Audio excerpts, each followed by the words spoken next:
auspiciado por Infograma y RTP. Cambiamos el formato, pero no el fondo. El programa sigue siendo el mismo, explorar lo que es una persona más allá de su profesión, lo cual que quizás me resulte un poco difícil porque con quien vamos a platicar es periodista y no cualquier periodista.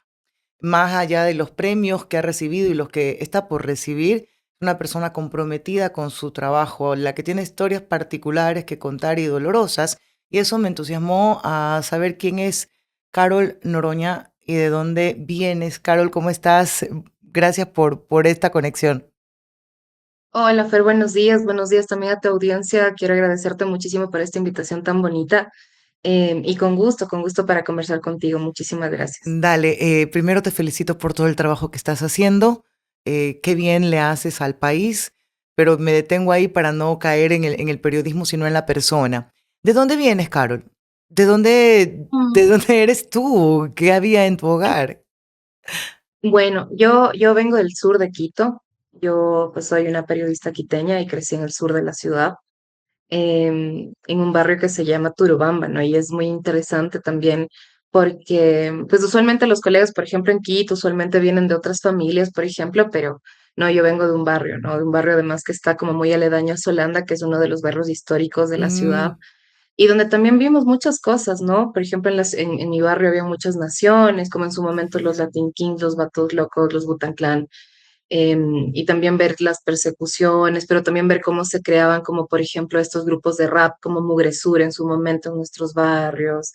Entonces, bueno, aprender un poco del tejido comunitario. Yo vengo de esa convergencia. El sur de Quito, sobre todo, y la ciudad, es como esta convergencia de comunidades que llegaron desde la Sierra Norte, por ejemplo, Sierra Centro, Sierra Sur, un poco para buscar un nuevo horizonte, ¿no? Entonces, en ese sentido, yo Carol, vengo de... es diferente criarse en un barrio popular. Sí, yo creo que sí. ¿Qué Yo te creo, dio? ¿Qué te dio el barrio? perdón. ¿Qué te dio el barrio? Yo creo que la conciencia de que, de la importancia de tener comunidad y la importancia del tejido comunitario. Yo creo que eso es lo más importante. Por ejemplo, en este contexto, tú te das cuenta de que el tejido comunitario se quiebra por la violencia. Hay mucha Sí. fragmentación. Y al final tú sabes que lo que principalmente te salva es una comunidad. Y no solamente lo digo a nivel organizativo como un proceso comunitario. En realidad, los seres humanos, nosotros sanamos colectivamente. Sí, hacemos un trabajo interno, pero creo que sanamos colectivamente y creo que ese es uno de los mayores aprendizajes del barrio. Y por supuesto que te da otras realidades, ¿no? Te da un bagaje un poco para entender la vida, para entender la criminalización de la pobreza, por ejemplo, para entender cómo funcionan las naciones, lo que te Sí, decía, que ahora sí. ya obviamente funcionan diferente, pero en su momento tenían unos códigos y todo un rito que iba creciendo en el barrio y que tú veías como habitante de justamente esos espacios, de Oye, esos territorios. ¿alguna vez te nació, te provocó ser parte de una nación? ¿Te parecía, o no sé, como un espacio de aceptación, de interacción también? No, en realidad no. O sea, varias de mis amigas del colegio sí, sí formaron parte de algunas y también eso te permite entender como la violencia interna que había, porque si bien había una construcción del rito, del Ujú. código, de estas reuniones que hacían, de la protección del barrio, de estas disputas entre naciones, también había mucha violencia interna. Entonces, pues mis amigas que eran mujeres en ese momento, pues tenían sus parejas que de pronto eran miembros de una nación, pero no, a mí en realidad no. O sea, me gustaba siempre observar. Ok. Pero a mí como formar parte de eso, no, no, No. no, no. Pero mira lo importante que es, porque por ejemplo, en Quito, cercano a donde yo vivía en ese momento, hacían estos murales, ¿no? Por ejemplo, los Vatos Locos son chicanos, entonces ellos siempre hacían murales de la Virgen, ¿no? O Ya. como esas temáticas mexicanas. Entonces yo me reí un poquito cuando hace algunos años veía como reportajes de los narcomurales, porque eran los murales que nosotros veíamos cuando éramos chiquititos. Obviamente la dinámica es otra, Claro, hay prácticas pero, más violentas. pero eso quizás demuestra un poco el desconocimiento del barrio. Porque presentar Sí, algo como exacto. nuevo, algo que ya existía, aunque como tú dices, con otros matices. Dime algo, en tu casa, ¿cómo era tu vida? ¿Te criaste con? Yo me crié con mis papás, o sea, con mis papás que también son serranos, vienen de familias campesinas también, un poco como más de la sierra, de la Sierra Centro. Y crecí también con mis hermanos. Yo soy la menor de tres hermanos, entonces sí fue como un crecimiento interesante porque Yo era como de chiquitita muy sobreprotegida. O sea, siempre ¿Ya? era como que cuidarle a la nena de la casa, pero luego pasan cosas en la vida que me hicieron un poco descubrir el mundo. Entonces, desde ya muy chiquitita tenía como una rebeldía, no sé, como que me interesaban otras cosas. Entonces, sí, pero digamos que crecí regularmente, pensaría yo, como una familia de barrio, ¿no? De barrio y sin traumas alrededor, bueno, más allá de los que todos tenemos en nuestra vida, pues no, pues no hay esta perfección, siempre hay marcas, siempre hay huellas que nos van dejando. Sí, totalmente, totalmente. Yo creo que, pues claro, hay cosas que te cambian la vida, ¿no? Y aprendes a habitar la infancia desde otros espacios. Entonces, a mí me pasó eso también, como descubrir el mundo desde otros espacios que son un poco dolorosos siendo niña, pero bueno, también es la vida, ¿no? Aprendes que la vida es muy compleja, Sí, es un tiempo de muchas despedidas también. sí, sí, a veces se vuelven constantes, por un tiempo. Entiendo perfectamente lo que me estás diciendo, oh, Carol. Decías que eras media rebelde, por ejemplo, ¿en qué? Por ejemplo, en el colegio, cuando era yo muy chiquitita, por ejemplo, era banderada del pabellón nacional y Ya. tenía estos discursos y tal. Pero luego cuando estaba en el colegio uno comienza a vivir realmente, como a explorar muchas cosas, ¿no? Entonces, me acuerdo que en algún momento yo era vicepresidenta del consejo provincial, Ujú. del consejo estudiantil con Ya. mis amigos y nosotros teníamos como esta idea de cambiar las cosas realmente, pero luego te das cuenta que en el colegio no podías cambiar mucho, ¿no? Pero nosotros teníamos como esta onda de un poco contar y explicar por qué algunos de nuestros compañeros microtraficaban, por ejemplo, porque yo Ok. estaba en un colegio que se llamaba Borja Uno que era un colegio popular, o sea, era un colegio, diría yo, de clase media baja, donde iban, digamos, los compas que eran hijos de las señoras de los mercados, por Ya. ejemplo, y entonces también como, entonces tú comenzabas a entender un montón de cosas, mientras a nosotros nos decían, necesitamos información para cogerlos de estos chicos, nosotros intentábamos protegerles porque eran nuestros amigos y entendíamos por qué lo hacían. Ujú. Entonces, claro, por supuesto que en ese momento no se entendía mucho, ¿no? Pero en retrospectiva yo digo, mira, tú también estábamos en ese evitar la adolescencia, intentando entender cómo este engranaje también del empobrecimiento y de cómo funcionan esas economías. Y al final eran nuestros panas. Entonces, claro, uno Y iba como también eran unas avanzando. niñas, ¿no? Claro, Sí, sí. pues no, no se le puede pedir mucho eso. Pero eras de las que levantaba Claro. pancarta, decías que no, te salías a la protesta, o tanto así O tampoco. sea, íbamos, yo me acuerdo que acá en Quito es como súper común las protestas y Sí, siempre estaba sí, el patrón Mejía, ¿no? El Mejía, el Montúfar.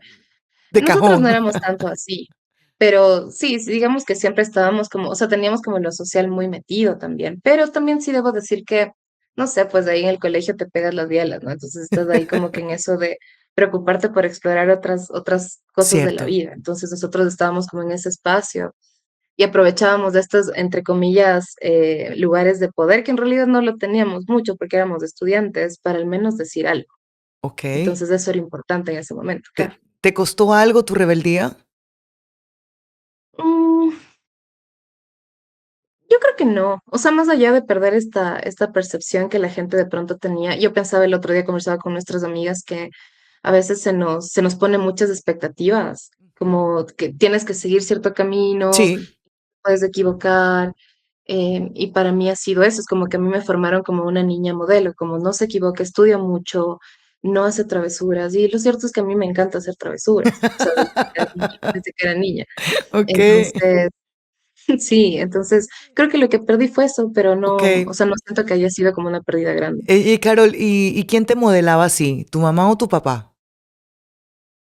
Yo creo que ninguno de los dos, porque, por ejemplo, mi madre es una mamá súper estricta, pero muy buena también, como muy de anclarte, ¿no? De tenerte como en la tierra. O sea, ella Ya, es como muy perfecto. estricta. Sí. Mi papá creo que es el símbolo de la ternura. Más bien yo creo que fue como el entorno en el que yo crecí con mis amigos, por ejemplo, como también con las conversaciones con ellos, lo que veíamos en la calle, lo que escuchábamos, la música.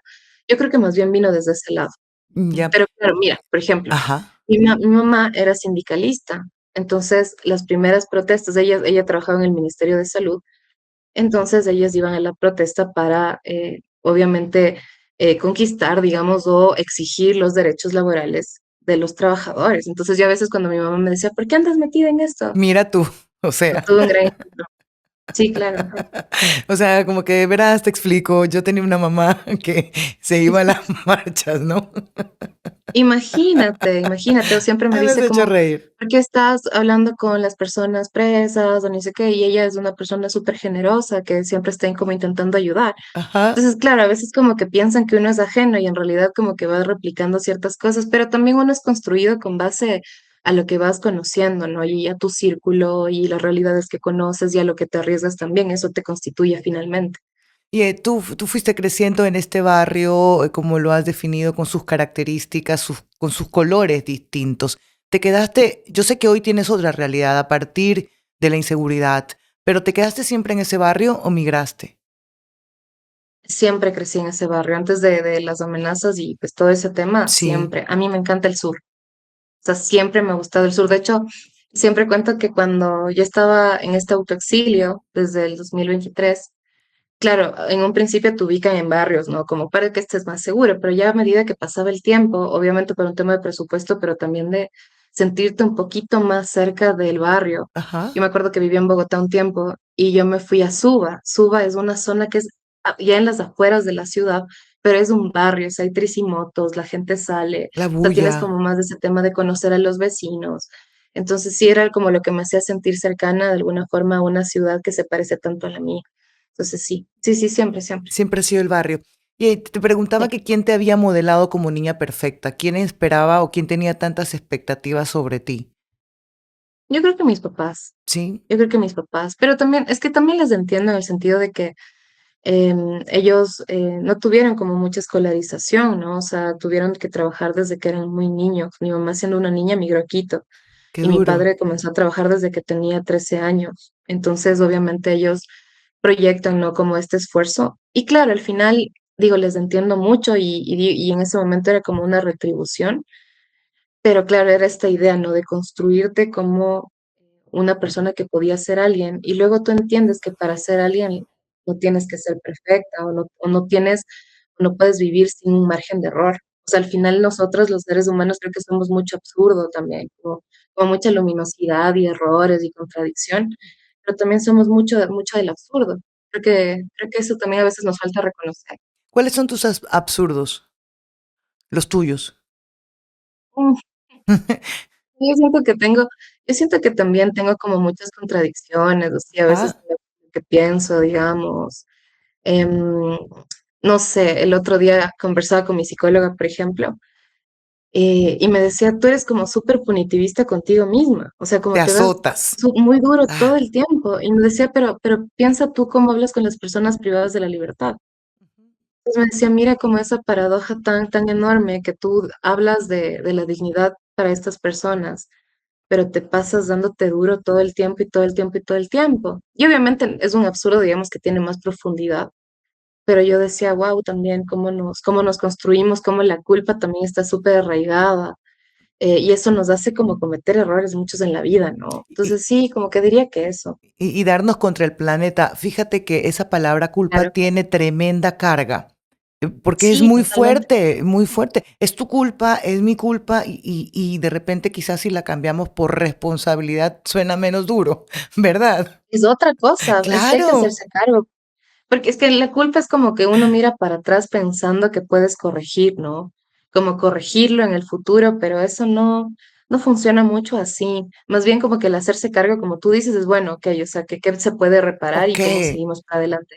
Pero la culpa también está muy metida, o sea, Yo creo muy que es metida. mucho de la religión católica, ¿no? De yo por Total. mi culpa y no por mi responsabilidad pudiéramos ir poniendo cambios. Es que la palabra influye y en la formación más. De hecho, este espacio buscaba eso, buscaba encontrar qué había marcado la vida de las personas que conocemos aquí. La Ujú, religión, claro. quizás, el trato o la ausencia o la presencia de alguien. Si tuvieras que Ujú. recordar ese alguien que te ha marcado muchísimo, ya sea positivo o negativamente, o sin adjetivo y valoración, ¿a quién le pones? Uy, es que hay un montón de gente. ¿Sí? Ay, hay un montón de mira, digo, o sea, más allá de mis papás, que obviamente me han marcado mucho, ¿no? Para mí simbolizan mucho la ternura, mi familia también. Justo estaba yo atravesando en estos meses un duelo, una ruptura, y aunque las cosas no terminaron muy bien, algo que a mí me marcó muchísimo de ese vínculo, porque fue un vínculo que me acompañó durante el exilio. Imagínate tú lo que es sostener una Qué recién conexión. comenzábamos a salir, sí, y pum, nos cae el exilio, ¿no? Entonces, obviamente no funcionó la relación porque fue como vivimos en 3 años lo que una pareja puede vivir en 20, ¿no? Y al final, bueno, más allá de que se haya terminado, yo pensé, o sea, me marcó en la manera en la que yo antes era muy temeraria, ¿no? Yo pensaba que si me tenían que matar por hacer mi trabajo, que me maten. Yo tenía eso como la pulsión de vida, por dónde estaba, no sé, pero era Eh, muy bajita. Era pulsión de Y muerte eso. sí, la pulsión de muerte estaba como muy arriba, en cambio era como que de alguna forma, no es que yo buscaba eso, pero yo pensaba que valía la pena morir en ese sentido. Muy heroico, ¿ah? Sí, pero terrible, o sea, yo creo que al final eso era un error, ¿no? Ahora pienso yo diferente, pero en ese momento pensaba así. Y todo este acompañamiento que hubo en ese momento de esta persona también me hizo entender, ¿no? Que más allá de que mi trabajo sea mi oficio, un amor muy lindo para mí, pues también hay vínculos que cuidar, porque aunque suene obvio, para mí era muy difícil. O sea, siempre he puesto primero el periodismo, incluso más que el poder estar cerca de mis papás, por ejemplo. Entonces también tú te pones a pensar y dices, bueno, no solamente somos lo que hacemos, aunque el periodismo Sí. para mí es mucho más que un trabajo, sino más bien cómo proteges los vínculos, sobre todo ahora. Y dime algo. A veces parece que es, dime. No, no, no, a veces parece, concluye. Me importa saber lo que ibas a No, decir. decía que a veces parece que también se militarizan los afectos. Cierto es. Oye, te preguntaba, ¿y qué te hizo despertar? Decir, amo el periodismo, es mi vida, pero no es toda mi vida. O sea, porque yo sentí cuando yo me tuve que ir del país, yo sentí que no me mataron físicamente, pero sentí que algo se murió. Oh, lo Sí hubo una siento. muerte, hubo una muerte. No, pero yo creo que, mira, yo a veces pienso y digo, sí fue duro y tal. No solamente fue duro para mí, fue duro para todo mi círculo y yo no lo veía en ese momento. Yo estaba como muy afectada porque pensé que la carrera se me había acabado. O ¿En sea, yo pensé que serio? ya no iba a volver a escribir. Sí, sí, Eso sí, era es lo que que te me decían eso. preocupaba. Sí, sí, sí, sí, porque es que, digo, para mí escribir es como una forma de decir que quiero vivir. Entonces, si me quitaban eso, fue una muerte también simbólica, pero ya luego también ponerme a pensar en que, pues, tenía que habitarme otra vida. Siempre estuve muy empeñada en volver, y yo dije: "A mí nadie me va a sacar, y yo tengo que volver, tengo que volver, tengo que volver", pero también había que morir un poco para poder forjar otro camino. O Entonces sea, ¿te has reconstruido, dices, con la estoy en pérdida? eso, todavía no, Ok. todavía no, todavía estoy en eso, recién estoy en eso, después de 3 años, siento que recién me estoy dando el tiempo para sentarme a llorar todo lo que pasó, porque cuando yo volví a Ecuador, yo estaba empeñada en recuperar mi carrera. Entonces era como, necesito hacer periodismo, periodismo, periodismo, y fue muy difícil. Entonces nunca me pude realmente poner a tramitar bien lo que había pasado. Ujú. Y hoy, con el camino que ya has recorrido, ¿dónde te ubicas? ¿Cómo está hoy Carol? Yo creo que está como intentando afrontar lo que vivió. Y yo creo que eso, siendo una persona que siempre evitó mucho lo que sentía, eso a mí me da orgullo, como poder sentarte a dialogar con tus demonios, no es fácil. No, Asumirlos hombre. no es fácil. Entonces, estoy en ese proceso y ha sido un proceso tremendamente doloroso de entender un montón de cosas, un luto, o sea, como comenzar a transitar esos pequeños lutos de la vida que tenías que ya no existe, de las personas que estaban y ya no las vas Mm, a ver nunca más, y de lo que yo también era y ya no va a ser, sino ahora en quién también me voy a convertir. Entonces, reconstruida no creo que esté, pero sí, sí siento que de alguna manera he seguido, y eso para mí es importante, como he seguido a pesar de que me dijeron que ya no podía seguir. y lo has hecho y muy bien.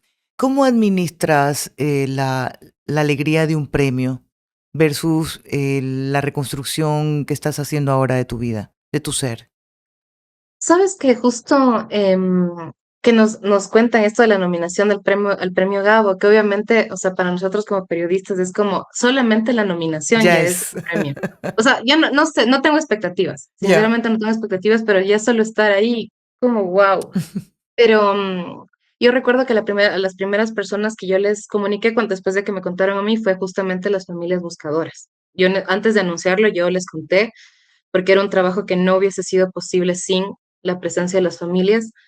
Em, Y te digo esto porque a mí lo que me pasó durante este autoexilio y que me ha acompañado mucho es que dicen que tenemos que ser lejanos de nuestras fuentes, Ujú. pero yo no creo mucho en eso. Obviamente no en todas, ¿no? Con los políticos y tal, no, pero cuando son víctimas o sobrevivientes de vulneraciones de los derechos humanos, obviamente contrastas lo que dicen, pero ahí se forma una conexión que a mí me parece que está muy guiada por el amor. Cuando yo me fui, yo veía pronunciamientos, me los enviaban, ¿no? Pronunciamientos de las familias que salían a hablar.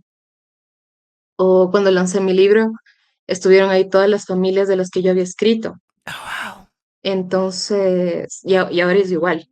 Entonces yo digo como que también es una retribución de mucho amor. Entonces, seguro. aunque es una nominación que tiene mi nombre, detrás de eso, y más bien muy al frente de eso, están estas familias que a mí me han dado Ye- una retribución muy, muy importante. Las historias que contamos son tristes, pero yo siempre vivo como con esta idea y con esta seguridad de que son historias que son encausadas por el amor, eh, principalmente. sabes que te iba a preguntar eso, porque el hecho de relatar la tristeza humana, la impotencia, la miseria del poder frente al más pequeñito, la propia rabia acumulada de la sociedad hacia la inseguridad y la delincuencia, pues, uno se puede poner hipersensible con, Sí, con todo. sí. ¿Cómo lo separas tú? Pero ¿en qué sentido, por ejemplo? Tú me dices Que como te de las duele todo, investigaciones. que eres más consciente de la tristeza de la gente, que eres más consciente Sí es del... Ujú, difícil, sí es difícil porque a mí me pasaba antes incluso que uno a veces como comienzas a contar tanto estas historias que comienzas a vivir a través del dolor del otro. Y claro, tu dolor se queda en algún lado botado hasta que lo tienes que enfrentar. Em, por ejemplo, yo me acordaba en esta última investigación que publicamos que se llama Encerrados para Morir de las personas presas. Hay un último acápite en esa investigación que se llama Cuidar la vida en el epicentro de la muerte y que de hecho es un acápite hilado por los testimonios de las personas presas. Y yo me acuerdo que no publicamos esos videos porque eran muy fuertes, la investigación en sí ya era muy fuerte. Pero a mí me impactó mucho cuando veía cómo dos presos le bañaban a una persona que falleció por tuberculosis y hambre, y cómo le daban la mortadela y el jugo, y le decían, ya le dimos, aunque sea para que coma hoy. Y obviamente ellos se quedaban sin comida, y cómo de alguna manera nos contaban, ¿no? Que las personas que ya tenían diagnóstico de muerte usualmente pensaban mucho en los amigos que ya vieron morir antes, porque hay una ausencia de futuro, ¿no? claro, Y que cuando les trasladaban a quienes afortunadamente en algún punto les trasladaron, aunque llegaron para morir, ellos llegaban al hospital y muchas veces lloraban y decían que por favor les devuelvan a la celda, porque al menos ahí van a poder despedirse de sus compañeros, o sea, en comunidad. Yo cuando escuchaba eso decía, y les escuchaba a los presos también, porque con ellos, o sea, con ellos también sí, sí, como conversamos mucho para esta investigación, y yo les decía, ¿cómo se cuidan ustedes? Y lo que me enviaban eran fotografías de ellos abrazándose o cocinando en plástico, porque así tienen que comer para los enfermos que tenían tuberculosis. O sea, lo que me refiero es que también en ese terror y en ese horror, tú también encuentras una red de solidaridad, de sostenimiento de la vida. Entonces, a mí me parecía muy importante incluir esa parte porque es humanizar también a esas personas a quienes la gente muchas veces se regocija con esas muertes, pero yo cuando veía eso, a mí me causó mucha ternura. En sí. medio de este horror, donde ves a tus compañeros morir a diario, porque es así, tener estos actos de cuidado en un escenario de vida o muerte, Oye, creo que es una humanidad que les negamos, ¿no? sabes, yo veía y esto no es solamente hablar de tu trabajo, sino como sociedad, porque pudiera entenderse como una defensa a quienes han causado igual daño, muerte, Ujú, violencia, sin querer generalizar, porque cada uno está pagando su condena ahí. Y te ponen en esta falsa dicotomía entre si defiendes los derechos es porque estás a favor de la delincuencia. ¿Cómo lidias tú a diario como persona, no como periodista, con eso? ujú. O sea, claro, sí, nosotros nos han dicho, a mí me suelen decir como muñeca de la mafia y Qué va. me suelen inventar maridos en las cárceles. Dios A mí mío. me da un poco de risa, pero y bueno, ya me habitué, porque sé que va a seguir pasando, ¿no? Al otro día veía que alguien decía, esta persona es la que se tuvo que ir del país porque estaba defendiendo a un capo, ¿no? Y yo decía, ¿qué capo? De qué están hablando? O sea, siempre es eso, pero más allá de eso, yo he pensado mucho también en las familias que han perdido a sus hijos, por ejemplo, que los han asesinado en un sicariato.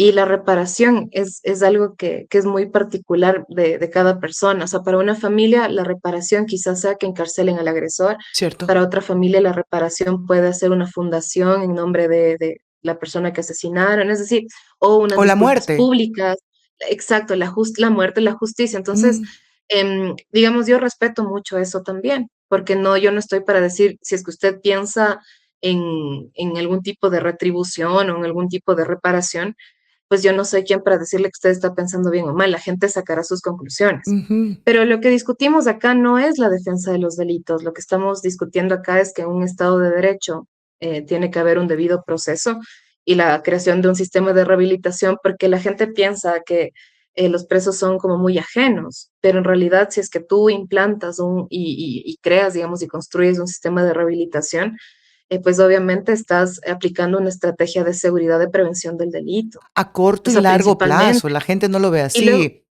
sí, y luego también me he puesto a pensar mucho en esta política de la venganza, ¿no? Yo el otro día veía en estas audiencias de la JEP de Colombia, de la Comisión de la Verdad, ¿no? De que salgan lo de los falsos positivos y hacen estas ceremonias, a mí me parecen súper poderosas, donde las familias de las personas asesinadas en el conflicto Ujú. armado le otorgan el perdón Sí. a los militares y soldados que pues Es- entregaron a la gente para que los maten, ¿no? Y luego los posicionen como terroristas o guerrilleros o miembros oye, de estas organizaciones. el A mí me perdón parecía es tan poderoso. conmovedor. Sí, y claro, yo leí un texto que se escribió sobre eso, donde se decía que el perdón también es un acto de dignidad y es un acto político. Pero es todo un proceso para que eso llegue y es un proceso de admisión de verdad y un proceso de reconciliación. Yo Cierto. creo mucho en eso. O sea, yo creo muchísimo, Yo, muchísimo en la posibilidad de que eso ocurra. Cuando hay una admisión de verdad, tú ves ahí los militares que están realmente arrepentidos, arrepentidos. ¿no? Yo creo que eso es muy poderoso. Ujú. Oye, Carol, frente a tu mundo periodístico y las realidades que envuelven, ¿cuál es tu momento feliz? Cuando estoy haciendo periodismo, No sé, en tu vida dime uno que tú digas, mm, ok, este es mi momento feliz, más allá del periodismo. mm, bueno, por ejemplo, en estos meses que te decía que han sido meses duros, duros, Ajá. duros, duros, yo siento que a veces cuando publico, por ejemplo, yo siento como mucho esta libertad que la había perdido. Durante estos años la había perdido y he estado como buscando incesantemente como volver a mí un poco y volver a sentir que todavía puedo hacer cosas sola o que digamos, voy a proteger mi vida haciendo lo que amo. Creo que mi momento feliz desde ese el otro día estaba saltando así de chulla pata porque decía, wow, qué bestia, yo pensé que se me había caído la vida. Hace 3 años yo pensaba que se me había caído la vida y resulta que no se me cayó la vida y que de alguna forma este oficio a mí me retribuye. Para mí es muy difícil pensar, no pensar en el periodismo. Ya, Y luego, por otro lado, mi momento feliz también es que, pues por supuesto que mis papás estaban muy asustados claro. porque yo decidí seguir haciendo periodismo, pero lo aceptaron. Entonces creo que una de las formas más bellas en las que pueden quererte es queriéndote libre. Liberarte, sí, Eso es algo que es muy lindo, claro. porque ese ha sido mi momento feliz. Oye, acá siempre hacemos una pregunta, a ver si te animas a responder, si no, no pasa nada. Consideramos que yo considero que los seres humanos cargamos con cosas que nos han dejado. ¿De qué te has liberado? ¿De alguna cuestión que alguien te dijo, te hizo, te marcó, te obligó? Tú dices, no, ya no la quiero, no me sirve. Yo me he desprendido de esta carga que alguien me transfirió emocionalmente, por lo general Mm, son. sí, uy, son muchas, pero si me pongo a pensar ahorita, es como el otro día hacíamos con una amiga, como, aventúrate a decepcionar, ¿Ya? aventúrate a decepcionar. O Ok, sea, como me quítate esa gusta. vaina de que, sí, como que quítate esa vaina de que te pongan en un pedestal, porque a mí me pasa algo, y es que Yo te digo, los seres humanos somos mucha contradicción y mucho error. Y yo a veces siento que en mi caso como que se esperan de mí muchas cosas o como que esta visión de tener que hacer las cosas con un enfoque impoluto o de que mi pensamiento sea impoluto. Y la verdad es que no, yo también me puedo equivocar. O sea, este oficio es mucho de equivocarse, de volver a tratar, de volver a hacerlo en muchos sentidos. Entonces digo, o sea, al final Ok. vinimos de acá mucho para eso, para ser, sí, conscientes de lo que somos, pero también para atrevernos a decepcionar. Y No es está nuestra bien. responsabilidad. Y Sí. está bien. ¿Y con cuál te quedas? Con qué, aunque sea muy pesado, lo necesitas todavía? Mm, y yo sí creo que con el dolor que nos producen las historias. Ok. Uy. ¿Y qué crees tú que le podrías dejar a alguien como un legado? No sé si es muy egocéntrico esa pregunta, pero a veces uno Eso dice, te iba a decir. esto me ha servido, quizás te sirva a ti, mira tú a ver si le das un uso. Mira, no sé, yo creo que capaz esto va a sonar muy cliché, pero yo siento que siempre he pensado que lo que se hace con el corazón siempre vale la pena. Ya, ok. O sea, como en cualquier momento, como si decidiste como entregar amor a una pareja y también no fue tan bacán, pues bueno, también decidiste como entregar eso, ¿no? Y mientras se haga de corazón está bien, en nuestro oficio. Yo Ujú. siento que, yo no creo mucho en eso de que solo las buenas personas son buenos periodistas, porque yo he conocido mucha gente Me hace que reír. ¿me entiendes? O sea, Sí, es que sí, no sí, creo que sea sí. así. Hay gente que es brillante y no necesariamente, pero sí No, creo mucho en la dignidad, sí creo mucho en la dignidad y creo que todos tenemos nuestro propio concepto de aquello, ¿no? Entonces siento que igual también es lo que se hace con corazón en nuestro oficio, siempre vale la pena. Así no te lea mucha gente, porque hay colegas, yo me pongo a pensar, los colegas de medios comunitarios o los colegas que están en zonas fronterizas, en Esmeraldas, que todavía hacen este trabajo de coger un celular, ir al barrio y ponerle la cámara para que un vecino hable del tejido comunitario, de cómo están haciendo talleres, ese trabajo que muchas veces no se hace, que ya no se hace, y sitiados por la violencia, que tienen que ir a cubrir un sicariato todo el tiempo. A veces yo he visto que se les hace de menos, y realmente es un trabajo esencial el que hacen los colegas allá, más allá del enfoque que puedan tener. ¿Y eso por qué lo siguen haciendo? Amenazados, sin poder ganar dinero, porque el periodismo ya no se paga. Si nosotros vivimos precarizados, imagínense cómo viven ellos. Hay también un acto de dignidad y de muy amor. profundo en ese oficio. Ujú. Y solo y está ya para cerrar un poco, Carol. Ujú. ¿Eres lo que esperabas ser hoy? No, para nada. O sea, yo no sé, también creo que tengo muchas cosas que arreglar, pero no me imaginaba. Es que ha sido también un camino difícil, no ha sido sencillo tampoco. Ujú, entonces, no, capaz un poquito sí, o sea, sí tengo cosas que me enorgullecen también, como esto que te decía de sentarme a dialogar con mis vainas ahorita en este momento. Tengo 31 años ahorita y también tenías como esa crisis de los 30 de esta transición enorme en medio de un proceso como muy complejo. Claro, deja que llegas a Pero los bueno, al final, 40 y yo que camino a los sí. 50. Cada uno tiene ahí su etapa, su crisis. Pero siempre siempre va aprendiendo todo el tiempo. Entonces, Yeah. sí, sí, no me imaginaba, pero tampoco está tan mal lo que soy ahorita, entonces No, para no me nada, doy tan no duro. importa, no te concentres tanto en que las personas te admiren. Arriésgate a decepcionar a la gente y está bien. Carol, no sabes cómo has alimentado mi espíritu con esta conversación. Gracias por darte el tiempo. Sé que estás a full y hay una historia de por medio tecnológica que lo contaremos en su momento. Pero Terrible, qué bueno que lo logramos. sí que lo logramos. Pero quería dejarte a ti las últimas palabras y te agradezco un millón por este espacio. Ujú, no, yo te quería agradecer mucho y también recordarle a la gente que un poco lo que hablábamos, yo creo que siempre vale la pena pensar en que otro futuro es posible y eso quiere decir que seguir haciendo, seguir escribiendo, es una forma de querer decir que queremos estar vivos, seguir denunciando, seguir gritando, hacer comunidad, salir a las calles escribiendo el nombre de una persona que nunca conociste, pero por la que está reclamando justicia, para mí es un acto de amor muy bello. Entonces, que el miedo está ahí, tristemente estamos atravesando una de las épocas más dolorosas en nuestra historia, pero la gente nunca se queda quieta.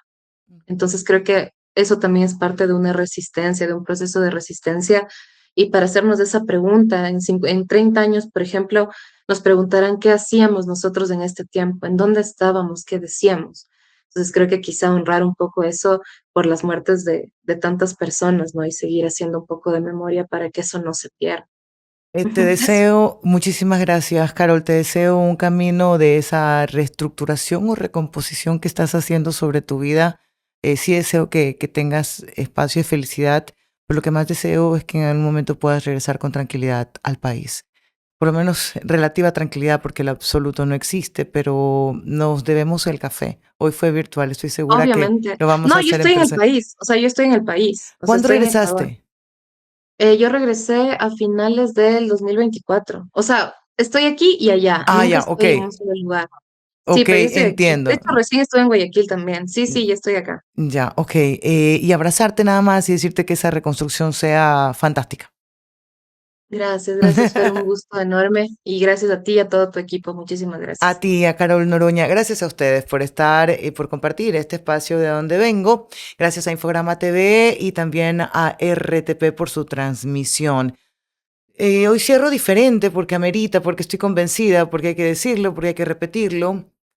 El país iba a cambiar y nuestras vidas van a ser mejores, solamente tenemos que hacer lo correcto. Es difícil, complicadito a veces, pero hay que hacerlo correcto. Gracias, que tengan una feliz vida.